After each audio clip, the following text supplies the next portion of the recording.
आपने वैशाली के आम्रपाली की कहानी तो जरूर सुनी होगी, लेकिन आज मैं आपको गौतम बुद्ध और आम्रपाली की कहानी सुनाऊंगी। आम्रपाली बौद्ध काल में वैशाली की राज्य नृत्यांगना थी। इनका एक नाम अम्बपाली और अम्बपालिका भी था। आम्रपाली बहुत ही सुंदर थी और कहते हैं कि जो भी उसे एक बार देख लेता था तो उसी पर मंत्र मुग्ध हो जाता था। अजातशत्रु उसके एक प्रेमियों में से एक था और उस समय के उपलब्ध साहित्य के अनुसार अजातशत्रु के पिता बिंबिसार को भी गुप्त रूप से उसका प्रेरणार्थी बनाया गया था। आम्रपाली को लेकर भारतीय भाषाओं में बहुत से काव्य, नाटक और उपन्यास लिखे गए हैं। लेकिन एक बार की बात है, महात्मा बुद्ध अपने शिष्यों के साथ घूमते हुए वैशाली नगर में पहुँचे। वैशाली को उस समय 16 महाजनपदों में से एक महत्वपूर्ण जनपद माना जाता था, जिसकी ख्याति दूर दूर तक फैली हुई थी। ये नगरी परम वैभवशाली और हर तरफ से संपन्न थी। महात्मा बुद्ध के आने की बात पूरे नगर में फैलते देर नहीं लगी, जिसे जब पता चलता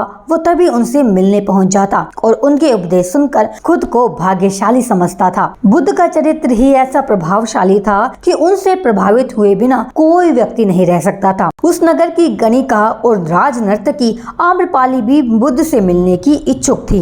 वो खुद महात्मा बुद्ध के पास चलकर गई और उन्हें अपने घर के भोजन के लिए आमंत्रित भी किया। उसने इतने सरल और प्रेम भाव से बुद्ध से विनती की कि बुद्ध भी मना नहीं कर पाए। जब ये बात उनके शिष्यों को पता चली कि महात्मा बुद्ध ने एक गणिका का आमंत्रण स्वीकार कर लिया है, तो सबने इसका विरोध किया। महात्मा बुद्ध ने बड़ी सरलता से अपने शिष्यों से कहा, मैंने तो उसकी प्रेम भावना देखी। उसने जिस भावना से मुझे बुलाया वो बिल्कुल पवित्र और निश्चल थी। वो आज मुझसे मिलने एक गणिका बनकर नहीं बल्कि एक भक्ति भाव से आई थी। फिर भला मैं उसे कैसे मना करता, वो चाहे एक वेश्या हो या फिर कोई सन्यासी। यथा समय बुद्ध आम्रपाली के घर पहुंच गए। वो पहले से ही भोजन की सारी तैयारी कर चुकी थी। भगवान बुद्ध के आने की राह देख रही थी। मन में ये विचार भी था कि कहीं बुद्ध अपनी बात से मुकर न जाएं। इतने बड़े सन्यासी भला क्यों एक वेश्या के बुलाने पर उसके घर आकर भोजन करेंगे। परंतु जैसे ही आम्रपाली ने बुद्ध को अपने घर आते देखा, उसकी खुशी का तो ठिकाना ही नहीं रहा। वह दौड़कर दरवाजे पर गई और उनका स्वागत भी किया। खुद अपने हाथों से भोजन परोसा और उनकी आवभगत में लग गई। महात्मा बुद्ध के शिष्यों ने जो उनके साथ आए थे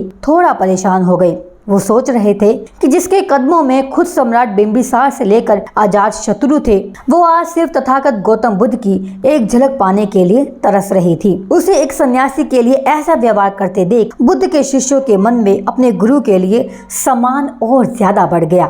आम्रपाली ने महात्मा बुद्ध के व्यक्तित्व के बारे में जैसा सुना था, उनसे मिलने के बाद ठीक वैसा ही पाया। वो उनसे बहुत ज्यादा प्रभावित हो गई और उसी समय वह बुद्ध की शरण में चली गई। अपनी सारी संपत्ति वह बौद्ध मठ के नाम करके आजीवन भिक्षुणी बन गई। तो दोस्तों, ये थी आम्रपाली और तथागत गौतम बुद्ध की कहानी। तो कमेंट्स करके हमें जरूर बताइए कि आपको ये कहानी कैसी लगी।